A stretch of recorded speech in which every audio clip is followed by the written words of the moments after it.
What is going on, everyone? AP over here at Run Pure Sports, bringing to you the lineup builder show with our partner Sabersim. I got Jordan in here with me, like we do each and every week. Jordan, what's going on, my man? How is your Thursday going?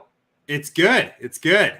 Excited to be back here talking again, doing a little NBA showdown today. Got a good game on tap here tonight. I think this series is just going to be awesome. I'm so excited for this. It feels like to me we're going to get like 6-7 games out of this. Game one was good. I'm looking forward to game two tonight here for Warriors Lakers. We were talking before the show. I don't think we've done NBA showdown on this before, so it should be fun here today to break it down a little bit. Yeah, I mean this series is going to be awesome. I got the Lakers winning this series, Jordan, but I hope it goes 7. I want to see 7 games between these two teams. I got Lakers winning 4-2, but maybe it goes 7. You can't, I mean, the defending champs, 4-time world champs with this team, like, man, you can't count them out. I think so. Last night, the Boston game was kind of boring, kind of a dud, if you want to call it that. We knew, like, I figured this defensive team that Boston is capable of would show up.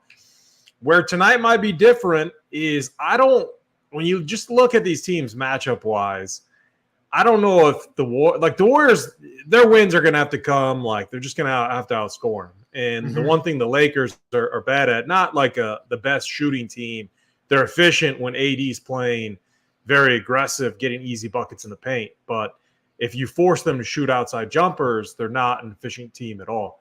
I haven't ran any builds yet. I'm excited for this slate. We have awesome contests on DraftKings, 100K up top over there. We got contests on FanDuel as well. So our focus today on the show is going to be NBA Showdown. That's what we got up. We're going to dive through it. Jordan, you're going to let's take us through our base build. This is what we do, kind of our research base build. Let's just see with using the projections that we currently have in there, what these cash optimal teams look like. Talk to people through kind of what this base build is. Yeah. I think this is a helpful way just to get familiar with the slate, see how things are looking, just see what the base numbers look like. I'm only running 100 builds here just for the sake of time. You can crank this up, run a few more. I like to set the settings here at 0-1. You can run the cash build. The cash is just it's designed to build the mathematical optimal lineups. Takes a little longer. This is kind of the fastest way here. But all we're doing is basically asking Sabersim, hey, what do the top projected lineups look like? It'll start to give us an idea of what basically other people building their lineups using any other optimizer on the market are going to get without making any adjustments here. You can start to get familiar with the slate that way, combined with other things like the ownership projections and things like that. So I'm actually, since that one ran really fast here, let's get a few more lineups here. Let's look at the top 100 lineups of 500 here. We'll get a little bit of a bigger range on this, but. And a lot of people typically like to look at, we're in the game 2. What was the optimal lineup for game 1? The optimal lineup for game 1 was AD captain. He had a monster game. Here's where it gets unique. AD captain, LeBron James, Jared Vanderbilt, Dennis Schroeder. I was very high on Schroeder and Vanderbilt last game. And one of the reasons why is what I saw during the regular season. So the new look Lakers regular season are 3-0 against the Dubs, 4-0 now, including game 1. I love Schroeder in his rotation. He saw extended minutes last game, and then Vanderbilt for defense. He was out there throwing him on Curry. He can switch. He can do so much. This is a really good series from him. And then, Kevin Looney and Poole were the only two from the Warriors side. So, this showdown is really going to be really unique because there's so many different combinations that you can make work. All right. So you got are we sorted by projected score too? We're looking at the top 100 out of 500 here. Yeah. So, I mean, you see right off the bat, Curry and AD taking up about 50% or so, just over 50% of all the captains here, which is interesting. I actually think I might have expected these numbers to be a bit higher. We're a little bit more spread out than I expected here at the captain spot. We are getting, some of these guys here, Draymond, Poole, Schroeder, taking up like about 10% each here. A lot of times these are kind of salary relief type guys here where they're going to be on the court, they're going to get their minutes, but you play Poole at captain instead of AD, saves you the extra 2,400 salary, you start playing better players in the rest of your lineup spots there. So one name interesting, not a lot of LeBron captain here showing up. Only shows up in 3 of the top 100 in our pool of 500, 8% or so. So, I mean, just looking at salaries here, kind of the odd man out in terms of the high salary guys. Looks like AD and Curry going to be a lot more popular there. Even the ownership projection a little bit lower there here. So might be a way to get a little bit different at the captain spot. Couple other things. I think that makes sense, because one thing with this matchup, when you think about how are the Lakers going to win this series, we saw it in game 1. Everything has to flow through Anthony Davis. And what happens, you saw some adjustments, but it just did not matter on the Warriors side from game 1, is they're going to collapse down on AD. One thing that we talked about in game 1 that we took advantage on the bet side was the assist prop on AD was really low. When you got Looney down there, and then Draymond Green is always going to have his eye on where AD's at, going to put a lot of pressure. It's going to force a lot of kickouts to open shooters. We saw that last game. So what I'm getting at is I'm not surprised that we're getting more AD than LeBron. From a projection standpoint, when we start adding some bias into it, that's where I'm going to make a big adjustment, where we go higher on AD, lower on LeBron. Again, the thing about LeBron and why he could be unique, going back to like your case, if he has been terrible from 3-point range in the playoffs, like terrible, like so bad. If he gets a game where he gets hot, he's going to put up a nice score. So that would be the case for the LeBron side. One other thing that's interesting too, and one thing I'll move off of, like this first build, so like this optimal where it's Curry captain. One, the Lakers, they don't want Curry to beat them. And you're seeing their best defensive efforts on Steph Curry. Like his looks that he's getting is tough. We saw him get going in the fourth quarter last game, but they're gonna stick with that game plan.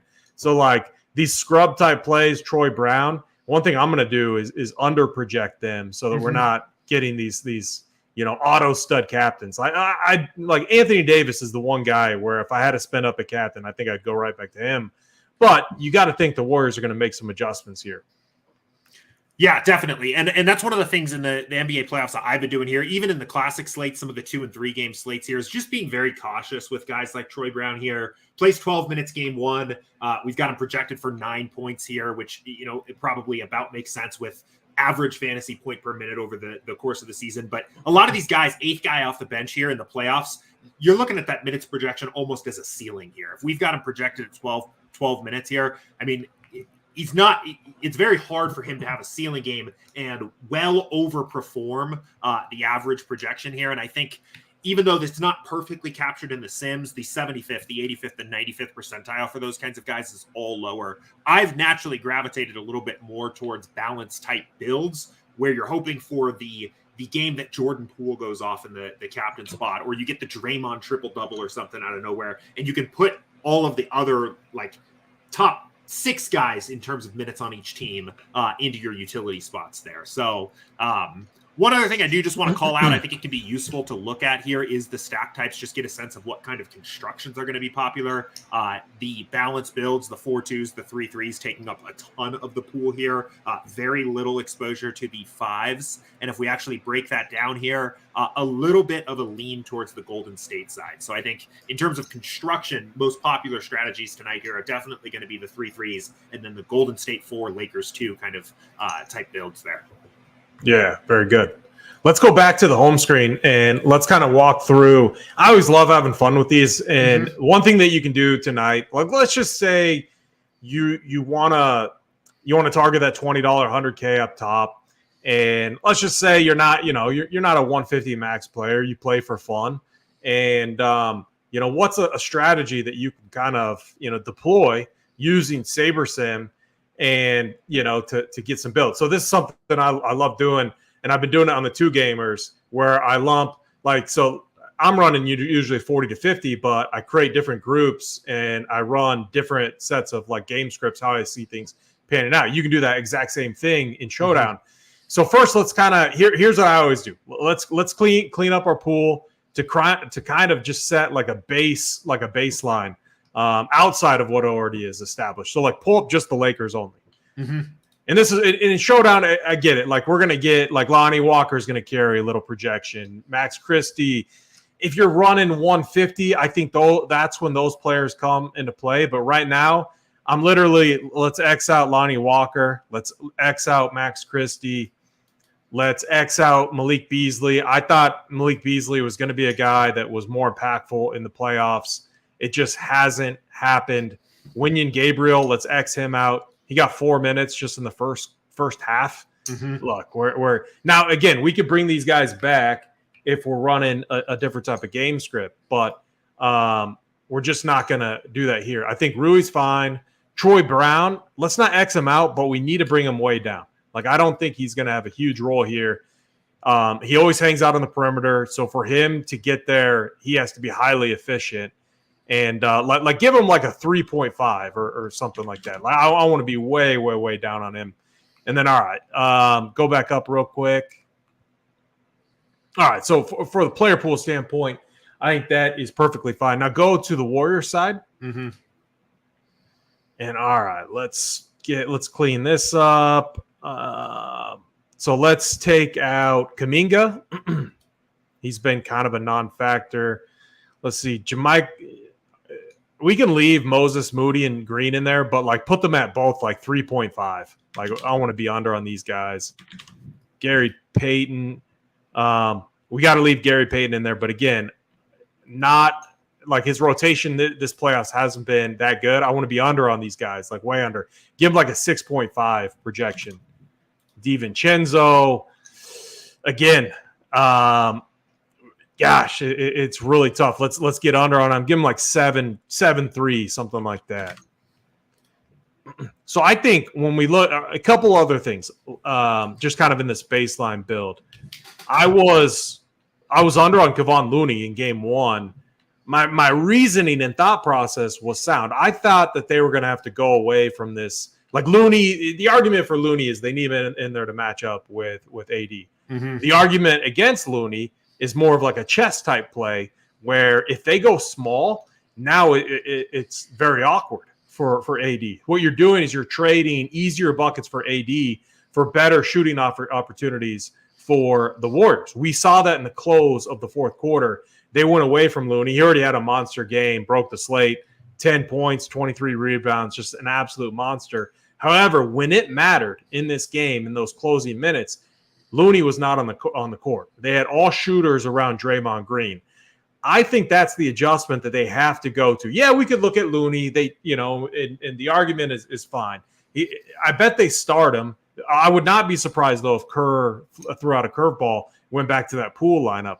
While Poole was a disaster and made some boneheaded mistakes, they were better offensively when he was out there. Mm-hmm. And I know you could laugh at that because of the last shot he took. Again, it was an open look. He can make that type of shot. I don't think it was the worst thing in the world. It was funny to see with like 7 seconds left. But so like I'm going right back to it where I'm under on Looney. So we're not fading him, but let's give him like 24.5, something like that. Now so thinking through this and going on this baseline, we know what the Lakers want to do. They want to limit Curry. So let's bring Curry back.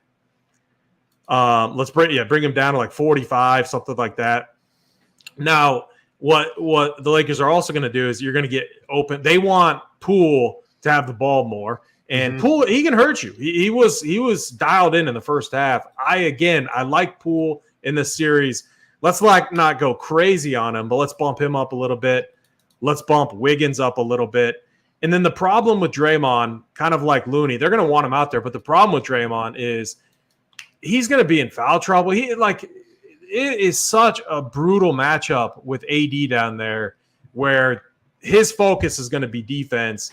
Yeah, he'll be facilitating an offense, but you're going to get a lot of what I saw as hockey assists from Draymond. So, in NBA, that doesn't account. It doesn't account at all. You're getting that where he finds a guy and then it's a direct pass to Clay. It's a direct pass to Poole. Oh, we lost your audio there. Oh, you're back. Am I? Hold on. That was weird. My whole system crashed. All right. Is this better now? Yeah, we just lost you for like a second, so you're good. All right. Whew. So I still think Clay needs to be very impactful in this series. I want to be aggressive with Clay's projection. Let's get him to like 38.5, 39. And then let's get under on Draymond. So I just think Draymond, like, I think that's fine. Right there, 30. We're Poole's fine. So Poole, Wiggins. Let's bump Wiggins up a point or two. And then this is just for me. I mess around with this, but I love to build kind of like a baseline. All right, how do we see these adjustments playing out? And that gets us a little bit different from those baseline projections. Let's go back over to the Lakers side. Yeah. So AD, the thing about AD is, and I do think projections naturally are slower at adjusting to this. But look, if the Lakers come out and they're as motivated as they were last time, it's going to be an AD series. And I want to be more aggressive on that early before the projections finally catch up. Like, I could see it getting to where, like, we're at game 6, and now all the projections out there are have AD at like 56, 57. Mm-hmm. I want to be early on that. And so let's bump them up. Let's bump them up 55, 56, something like that. I think we're fine with LeBron where he's at.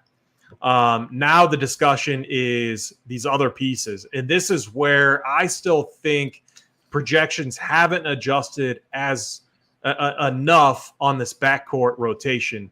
We saw Schroeder close with – so it was actually – and this is kind of crazy. Schroeder comes off the bench, but in their rotations, they were fine with Schroeder and Reeves on the court at the same time, or Schroeder and D'Lo.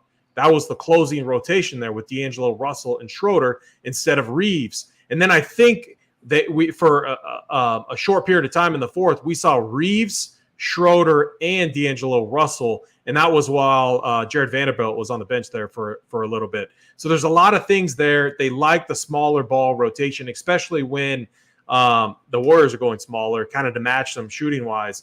And so here's what I want to do. I want to bump up Schroeder. Let's get aggressive. 23.5, I think is fine, 22.5. A lot of his points last game did come from getting to the free throw line, so keep that in mind. If you want to take a more risk-averse approach, I think the projection that you guys had on him is fine.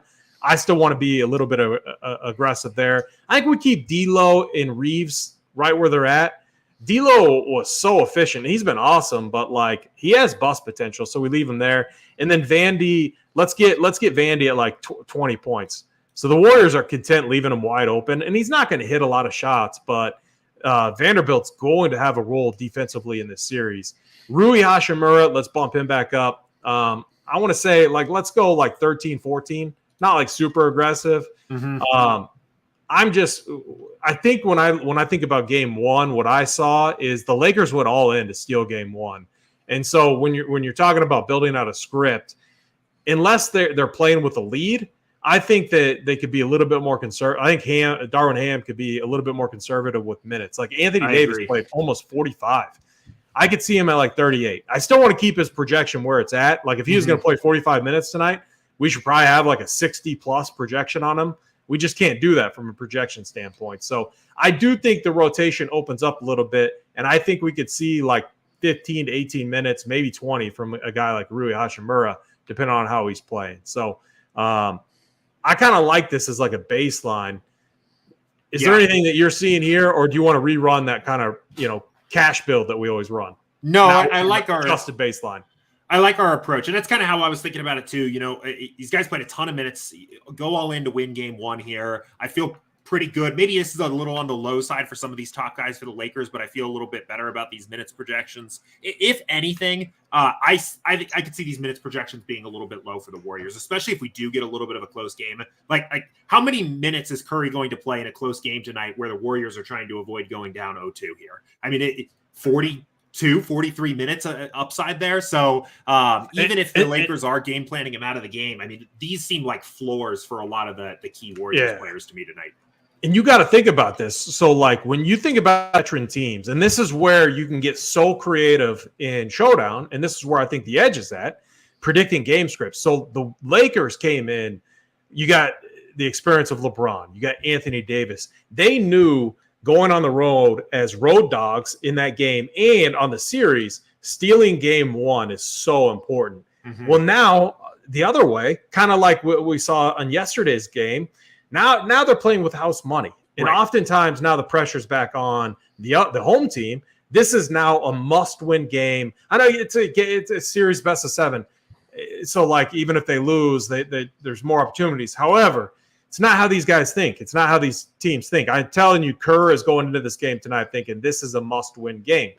And so this is where you can really play on that and create some edge. When you think about how the Warriors are going to have to win, I think it's with shooting. It's being more efficient. And I think it's, Looney's awesome out there on the boards and stuff. But as far as like shooting and scoring, they can just lead. Like they were playing in a drop coverage on Looney when like if he's out in the perimeter, they don't care about him. And the difference is when you have Draymond at the 5 and you have 4 shooters around him, defensively, it's a lot more difficult with how the Warriors play. So that's where I think the adjustment is. I want to be under on Looney. I want to be over on these shooters. And I think we've made that in this baseline adjustment. So let's run this. So let's just see what these new builds. So what did we do? We took out these scrubs that we think aren't going to be, unless it's a blowout script. That's when we bring the scrubs back in, but we're not to that point yet. This is just an adjusted baseline build based off what we think the script is going to be and how it pans out, eliminating those scrub type plays, making the adjustments on the Warriors side. I'm curious to see what these builds look like. Yeah, I'm interested. And what we're doing here now, right? So I changed the settings back. We're building here for the big GPP here tonight. That's putting the sim diversity slider at 10. So what that's going to do, it's going to take, we have thousands of game simulations of this game. They're all going to get adjusted based on the way that we adjusted the projections here. And then we're going to build 1,500. We're going to take 1,500 of those sims, build the optimal for each of them, put those lineups here, and we can take a look and see what those look like here. While this is building, I do think it's interesting, like talking about the game scripts there. I think, especially when you're talking about NBA Showdown here, big contests, very limited viable player pool. I think it is very important to try to do something a little bit different. Play a different game script that people aren't going to be looking at.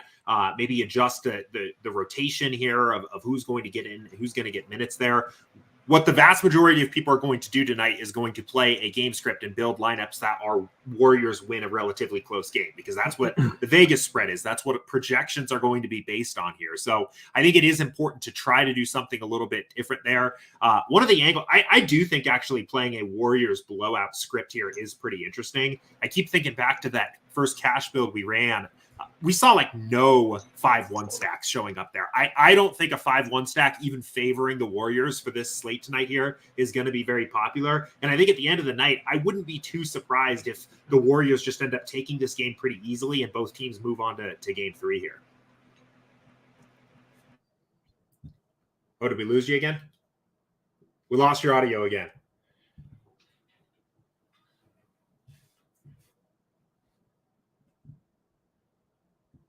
That's all right. We'll let this build finish up here. We'll get AP back. We'll start taking a look here. But I do think it's an interesting slate here tonight. I think the most important thing, when I think about NBA Showdown, one of the main things that I'm always focused on here, again, I mentioned it once, but is thinking about the way that you are going to differentiate yourself, especially if you're multi-entering, playing into this big GPP. It's very easy to end up with the optimal lineup here and split it 500, 700 ways here in some of the bigger contests. Oh, there we go. I was just on the baseball show before this. I had no issues. And then now, like, something's up. I have no idea what's going on. The AirPods going out on you here. No, well, it's my mic. And then what happens is when my Yeti mic goes out, then it's searching for something else to use. And so that's that staticky period. But you could probably Oh, I think we lost you again.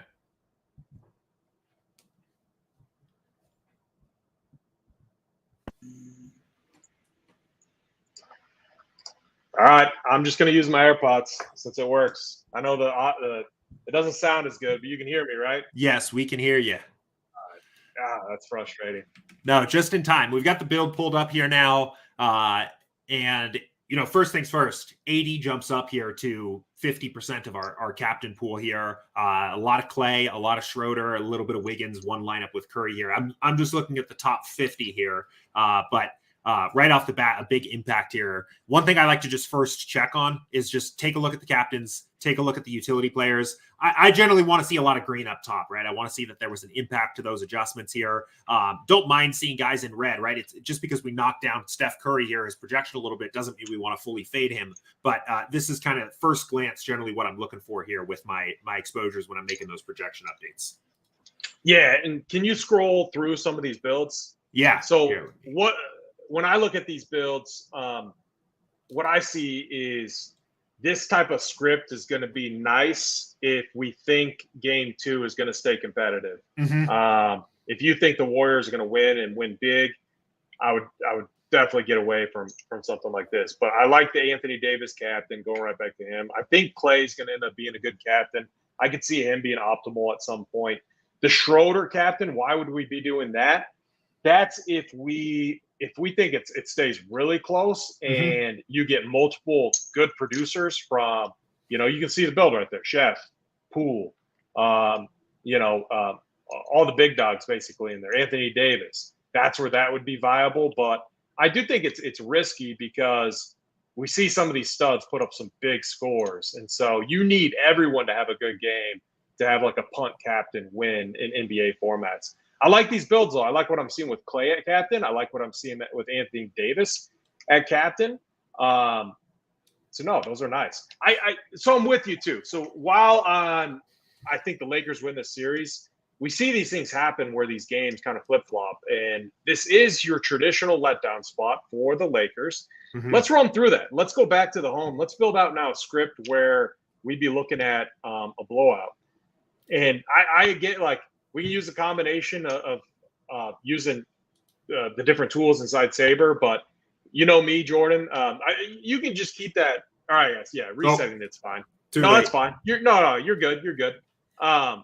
Let's just pull. All right, so let's just think through what would a blowout look like, and I think it's one of those where the Warriors come out really hot and they bait the Lakers into getting into like a 3-point shooting contest with them. And where they limit everything in the paint. Like they literally go – think about – what's a good example? Think about – I think it was the Nets against Joel Embiid. They didn't win any games, but when Embiid was in there, they liked a small lineup against him, and what they would do is just have two guys crash down on him. So I think you could see that with Draymond, and then it would be like a Clay crashing in on Anthony Davis, just making life very difficult for him. Mm-hmm. And so – starting with this side, let's just bump up all the main Warriors guys. I think it would be Curry, give him a bump. Clay, give him a bump. I still think Looney, we keep him kind of where he's at. Wiggins, I would like Looney and Draymond. Let's keep them where they're at, and then Poole would be the other guy that I really like. But I think in a blowout or just Warriors dominate the game, you're going to see big minutes from those guys. So I want to bump them up. Maybe bump Poole up even a little bit more. I think if you're talking true blowout, he's got to have a big game.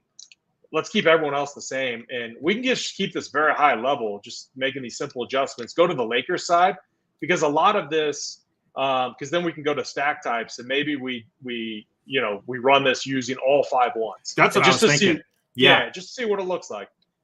You're never going to enter like an all 5-1 lineup unless you're the ultimate contrarian. But so if they sell out to stop Anthony Davis, let's just say he has a down game, they really limit his minutes. Especially when we get in the second half, if the Lakers don't make a run, you could see Ham just looking at it and just saying, yeah, we played him 45 minutes the other day. Mm-hmm. We're gonna be playing on our home court here soon. Let's limit AD. And so, yeah, we bump him down a little bit, keep LeBron maybe where he's at. And then D'Angelo Russell, bump him down a little bit, bump Reeves down just slightly. And then maybe it's this is the game where we get more Rui Hachimura. Let's bump Rui up. Let's bump who else would play. And if AD is struggling, they did bring Wenyen Gabriel in. Maybe it's Gabriel that has, a good first half, but then gets blowout run. when the Lakers wave the white flag. And this is, again, it's all hypothetical. We're talking through potential game scripts that we could see panning out. Mm-hmm. So I would even get more aggressive with Gabriel, like 8, 9, something like that. Get him up there. Keep Troy Brown kind of where he's at. I think that's fine. Like, I would actually, in this script, I would like Wenyen Gabriel over Troy Brown. And then maybe it's like, again, Malik Beasley, bump him up a little bit. I could see if the Lakers go like 8 or 9 points, I think, to be honest, because if they give him, like, he played this last series against Memphis, and if this starting, like, think about how a blowout or how adjustments happen. If the Warriors go with that small ball approach in the first half, and let's just say they start out hot, Darvin Ham's going to make some adjustments. He didn't go to Malik Beasley in game 1. But we knew what they're doing. They're selling out to win that game. He could definitely enter the rotation in this series. That doesn't mean that he's going to be good. We're just trying to predict what adjustments could be made. That's one that I could see happening. Yeah. And then in a blowout, it could really work. I like the Malik Beasley call. I mean, that's another one, too. If the game's not very close and he's getting some decent second half minutes, with the lineup that I see out there in that situation, he's probably going to have pretty decent usage. I mean, he's a guy that's going to go out and shoot. I mean, Darvin Ham's probably going to tell him to go out there and take some shots if he's getting time on the court and the game is, 10 plus point differential at that point in the game. You might as well. So I like that here. A lot of times trying to predict the blowouts. I like it gets hard to figure out, who's the right guy to fit into that lineup as the blowout game script last piece. I like when there are guys that the upside is there when they're on the court, because a lot of times it's hard. It's a little bit of a lottery to pick who that guy is going to be. But if you pick the guy where the usage is going to be a little bit higher when they're out there, at least you have kind of a script to count on of how that play pays out, though. So I like Malik Beasley here. The other thing about Malik Beasley is, going back to the regular season, he was good in this matchup. So if you're the coach of the Lakers and the start, like, think about like the first quarter. Let's just say, I mean, would any of us be surprised if, like, there's like 3 minutes left of the first quarter and the Dubs are up like 28, 27, 28 to like 14 or 15? I wouldn't be surprised at all if they started out hot, because that's what Kerr is going to want to do. That's when you see these adjustments happen. He didn't play in game 1. How is he entering the rotation now? A lot of it is so much game script adjustment dependent. That's where we get creative in showdown. That's where I like this Malik Beasley. Again, like, we're creating scripts, and what I would do is separate it out, kind of like I said at the start of the show, into 3 different scripts. Mm-hmm. So I'd have my baseline script. I would have a Warriors blowout script in this kind of game 2 standard. The home team lose game 1. They go all in. They get it back here. Maybe it leads to a blowout. We did see that, I think, with the Grizzlies in game 2. Lakers stole game 1, and then they bounced back. Grizz bounced back, won game 2. Let's run this and maybe just do 500 builds. And go to stack types and real quick. So and let's just go all in for this script on 5-1s. Yeah, let's take a look here and run this. The one other thing that'd be interesting, I think it'd be interesting to ask Sabersim here with the team totals, what the projections look like in the Sims if we end up getting like a Warriors 120, Lakers 100 point type blowout kind of game. That could be another cool tool. Maybe before we wrap up here, we can quickly just show that here. Maybe you have a game script in mind, but you're not exactly sure how to adjust the projections to accommodate that here. We could explore that and see what that looks like here too. Because one of the things that is cool, is our minutes in the Sims do adjust based on script. So when we're saying, Wenyen Gabriel's playing 3 minutes on average in the Sims, what that's actually saying, that's the average across all the Sims. When we're getting the blowout game and maybe he's getting a little bit more run, maybe that's 9-10 minutes. There's a lot of close game scripts too where it's 2 minutes or maybe 0 if the rotation changes a little bit. So we probably should have done 5-1 and 4-2. It's just I've been tracking these, and it's so hard for 5-1s. Like, even think about yesterday's game. The optimal lineup, and it was a blowout, but James Harden and Embiid were still in it. It was Malcolm Brogdon, captain, Embiid, Harden, Jaylen Brown, Marcus Smart, Grant Williams was the optimal lineup. I think this is fine now since we're just kind of messing around. Let's do it. Yeah, bring back in the 4-2s. And I think what we should do here is eliminate any Warriors. Yeah, I like. Yeah. Lakers. Sorry. Yep. And we'll do that too. Cool. Let's try this. So now what Jordan's doing is forcing in all Warriors 4-2, 5-1 stacks. I like that. Yeah, and another thing you can do, and this is getting into the technical side of it here, is there is a little bit of a difference of eliminating these before the build and eliminating them after. When you eliminate them after the build, you're setting all your projections, you're setting up your game script, and then you're telling Sabersim, just build the optimal lineups for these game scripts. Sometimes, it's still going to be a 3-3 build, or maybe it's still going to be a 4-2 Lakers build. And then when you eliminate them post-build, you're basically saying, just show me the actual sims where it was a 4-2 Warrior stack that won. When we eliminate these pre-build here, instead what we're doing is take all the normal sims, but build the best possible lineup for each sim using a 4-2 stack for the Warriors. So it is slightly a little bit different here. I think if you want to get a little bit closer to what the true sims are saying, you'd want to do more post-build. If you just know the angle you want to play and you just want 1,500, 500 lineups that are exactly what you're looking for, it makes more sense to do a pre-build here. But got this pulled up here now.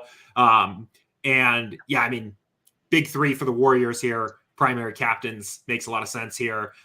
Interesting second build that shows up here right off the bat here with Rui captain, AD here in the utility, and then basically the entire no Clay for the Warriors here with this one though, but Curry, Wiggins, Draymond, and Poole. But definitely seeing the types of constructions that we would expect here. 86% of the 4-2s, just 14% of the 5 stacks. So I like it. Can you go scroll through some of these builds? Yeah.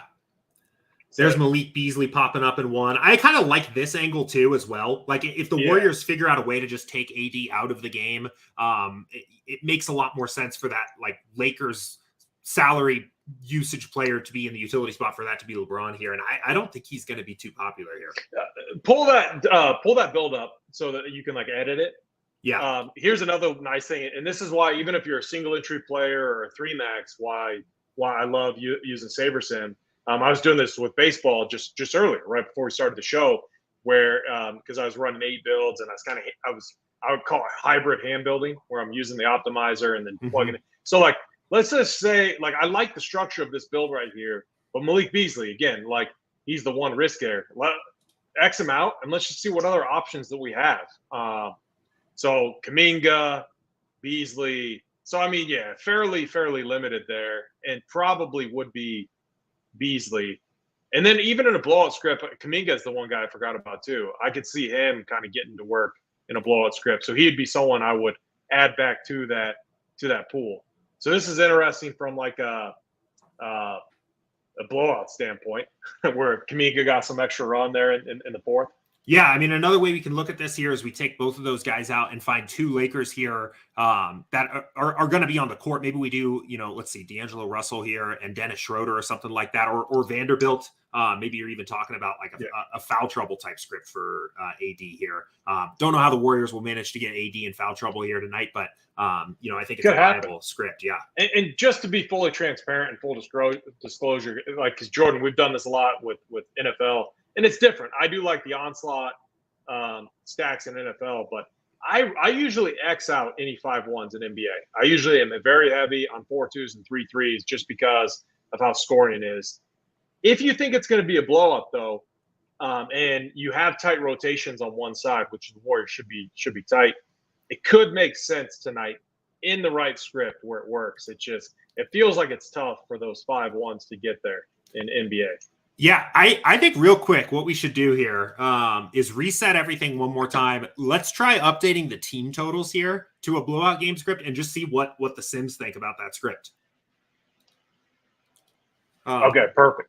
So what I'm going to do here, I'm going to set this to 120 and 100 points. The one thing I do kind of like to keep in mind with these is when I'm, playing a game script where I'm like very different than what the spread is looking like, I will try to stay a little bit close to the original total for the game, just so we're not getting like completely off the walls here with what we're thinking is going to happen here. So this is close enough that I feel pretty comfortable with that. I'm just curious. This is a good way. Like now we're saying To I like Sabersim here, what if the average outcome for this game was a Warriors blowout? And then we can go look how many times does a Warriors 5-1 stack actually end up being the optimal in 500 builds here? I'm curious actually what the results of this are going to be, because I think your approach is probably right for basketball in particular. The 5-1 stack just probably requires quite a bit to go right to pay off. Yeah, and it could happen, but it just, from a pure math standpoint, you got 5 players in the court from each team all game, and there's going to be production on both sides. And when you look at when you look at each team and total fantasy points, and you look at it like on a per game basis, you rarely ever see like one team have way more fantasy points than the other team, and that's just why the likelihood of like a 5-1 ever panning out and being in the optimal lineup, you just need the absolute nut script to pan out. Mm-hmm. That's just my opinion. I don't have any data to back it up. It's just more so thinking about it. So what are we getting here? We have 18% 5 stacks. That feels close to me. That's about what my intuition would say in terms of, because really what we're not saying what is the percentage of the time that a 5 stack is the optimal lineup. We're saying in a game where the average is a blowout, what is the percent chance that a 5 stack is optimal here? That being about 18%, that sounds about right. I mean, I don't hate the idea of throwing a couple bullets in there like that here, especially if you're playing the large field contest. And I mean, if you want to solo ship that, you got to do something weird. But that feels about right. That matches up with kind of where my head was at there.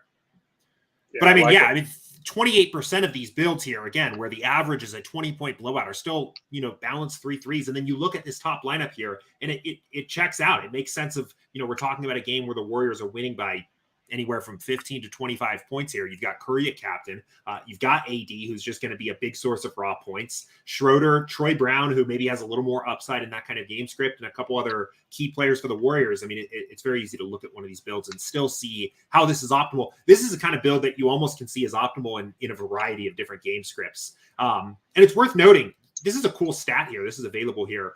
Shows up for single game contests in particular, sim optimals. This is Sabersim saying that this was actually the optimal lineup for 6 different individual sims when we ran this build here.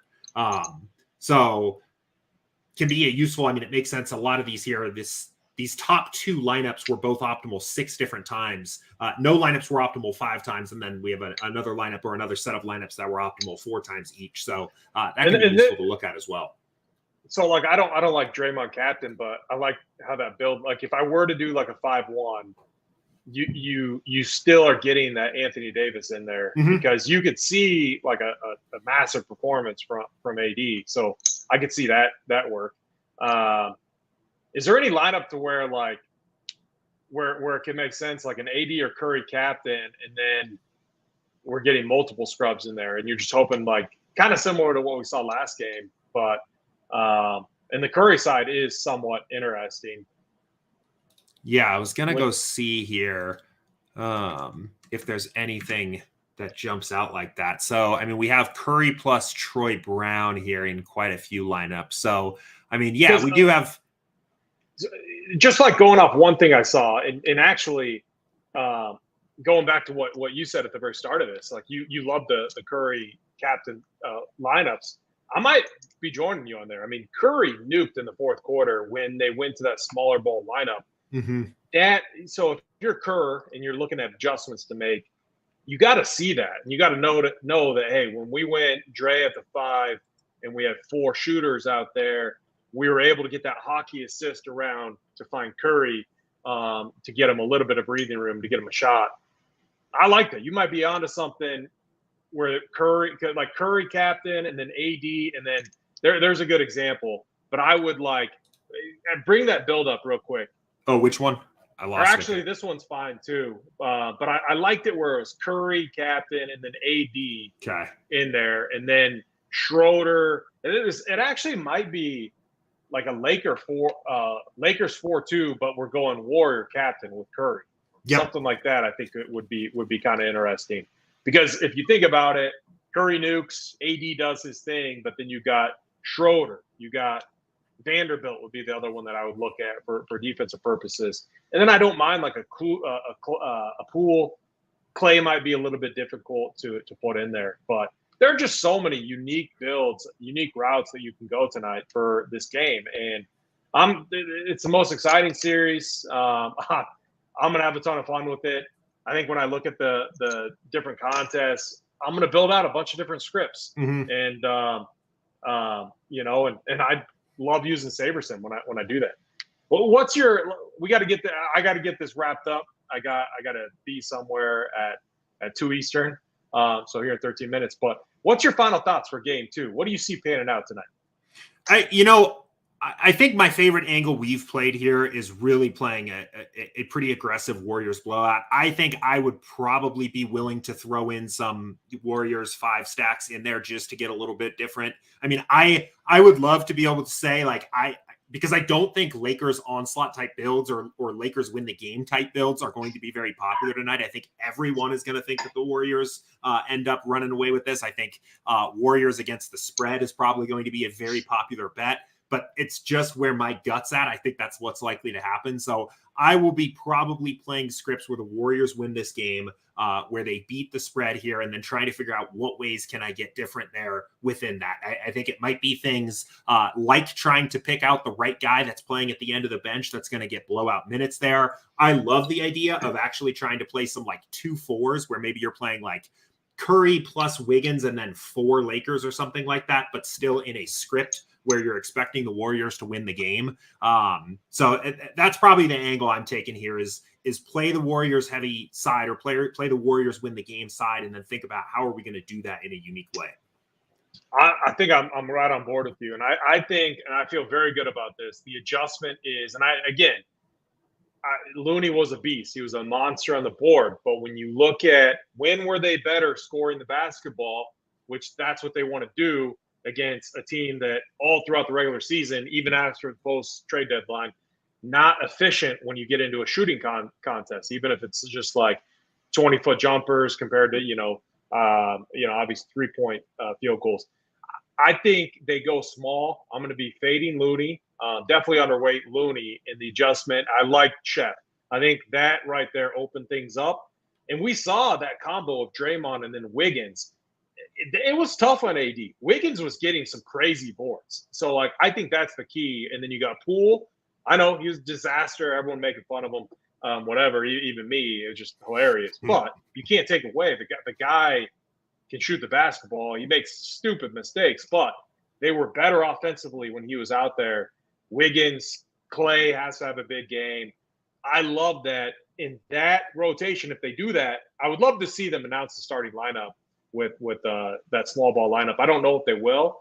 It would be better for us ownership-wise in Showdown if they didn't, but then Kerr makes that adjustment and gets aggressive with it throughout the game.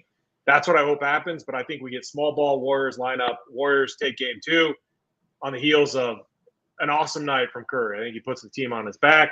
I think they make life difficult for AD.